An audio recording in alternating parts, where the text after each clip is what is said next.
আপনি কি টোটো চালান? তাহলে একটু সাবধান। এবার টোটোতেও নাম্বার প্লেট। 30শে নভেম্বরের মধ্যে রেজিস্ট্রেশন না করালে রাস্তায় নো এন্ট্রি। একজোটে মাঠে নামবে পুলিশ ও পরিবহন দপ্তর ইউনিয়ন। 13ই অক্টোবর থেকে 13ই নভেম্বরের মধ্যে চিহ্নিতকরণের প্রক্রিয়ার শেষ।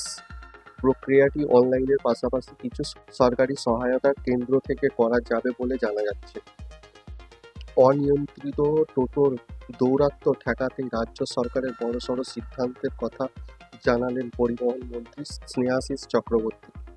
ক্ষুব্ধ বাস চালকের এদিকে ইতিমধ্যে গোটা রাজ্য বহু মানুষের জীবন জীবিকার অন্যতম গুরুত্ব মাধ্যম হিসেবে উঠে এসেছে এই টোটো।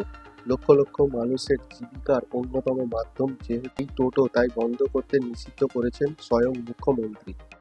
আপনি হয়তো ভাবছেন অনেক টাকা খরচ হবে। একদমই না। রেজিস্ট্রেশনের জন্য দিতে হবে 1000 টাকা। 6 মাস পর থেকে প্রতি মাসে 100 টাকা, অর্থাৎ 12 মাসে 1200 টাকা দিতে হবে। তাদের বিমার আওতায় আনা হবে বলে জানা যাচ্ছে। এখানেই শেষ নয়, সূত্রের খবর সব টোটোর নম্বর পেয়ে গেলে ভবিষ্যতে রাস্তায় অড নম্বর এবং ইভেন নম্বরের ভিত্তিতে অল্টারনেটিভ দিনে টোটোগুলিকে রাস্তায় নামানোর পরিকল্পনা রয়েছে পরিবহন দপ্তরের।